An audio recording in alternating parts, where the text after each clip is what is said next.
Hello everyone, আমি তমালিকা রয় বলছি। Welcome to my new blog.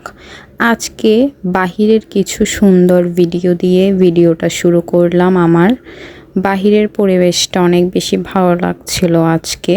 তো সকাল সকাল ঘুম থেকে উঠেছিলাম, আর সেই জন্যই ভিডিওটা করা। আসলে সহজে আমি সকাল সকাল ঘুম থেকে উঠি না, এটা সবাই জানে। তারপর নাস্তা করেছিলাম, তারপর কিছুক্ষণ শুয়েছিলাম, কারণ আজকে আমার অনেক কাজ ছিল। বিকজ আমি অনেক কাজ করেছি, সেই জন্য সেটা ভেবে ভেবে আমি শুয়েছিলাম। ভাবছিলাম কোথা থেকে কি শুরু করব। তো প্রথমেই শুরু করলাম আমার আলমারি থেকে কাজটা। প্রথমেই আমার সকল জামা কাপড় নামিয়ে নিয়েছিলাম, কারণ আমার জামা কাপড় সবগুলাই নামিয়ে আমি হতাশ হয়ে পড়েছিলাম। জামা কাপড় গোছানোই ছিল, আলমারি থেকে নামিয়ে ওইগুলা একটু আবার জায়গা মতো আবার রাখছিলাম। আসলে একটা আলমারি খালি করার ছিল, সেই জন্য জামা কাপড়গুলা নামানো।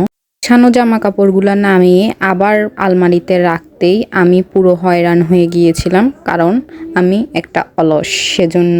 তারপর আমার রুমের খাট কেনা হয়েছিল, কিন্তু এতদিন খাটের উপরে ছিল ল্যাপ দিয়ে আমি ঘুমিয়েছিলাম। কিন্তু অনেক দিন পর আমার রুমে একটা ফোম অর্ডার করেছিলাম আমাদের পরিচিত একটা দোকান থেকে। তো ফোমটা চলে এসেছিল, সাথে একটা ব্যাটও অর্ডার করেছিলাম।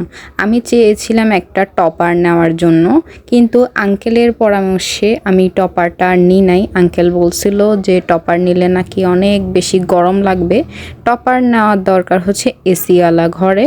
তো আমি চেয়েছিলাম, আমার বাসায় যেহেতু এসি নাই, আমি টু মাচ গরিব, সেই জন্য আর আমি টপার নিই নাই। এরপর যেই দিন আমার রুমের খাটের ফোম এসেছিল, সেই দিন শুধু আমার রুমটা পরিষ্কার করতে, আমি রুমটা একটু ক্লিন করেছিলাম। উপরে একটু ধুলাবালি জমেছিল, সেগুলো ক্লিন করতে করতে, পুরো রুমটা পরিষ্কার করতে করতে আমার সারাটা দিন লেগে গেছিলো। তো এটা করতেই আমার অনেক বেশি কষ্ট হয়েছিল, কারণ আমি অলস আবারও বলে ফেলেছি। আর আমার একটা কাজ করতে অনেকক্ষণ লাগে, কারণ আমি যা করি খুব মন দিয়ে করি বা ভালোভাবে পরিষ্কার করার ট্রাই করি। সেই জন্য ওই রুমটা পরিষ্কার করতে আমার পুরো একদিন লেগে গিয়েছিল।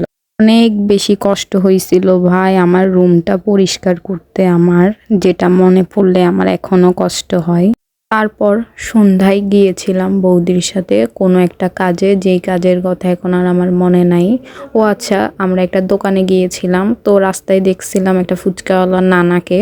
তো ওই নানাকে দেখিয়ে আমাদের ফুচকা খাইতে মন চাইছিল, তাই ফুচকাও খাই নিলাম আমরা ওইখানে দাঁড়াই। আজকের ভিডিওটা এতটুকুই। ভালো লাগলে আমার ভিডিওটি লাইক, কমেন্ট, শেয়ার, সাবস্ক্রাইব করবেন। ফেসবুক থেকে দেখে থাকলে ফলো দিবেন, ইউটিউব থেকে দেখে থাকলে সাবস্ক্রাইব করবেন। Thanks for watching this video.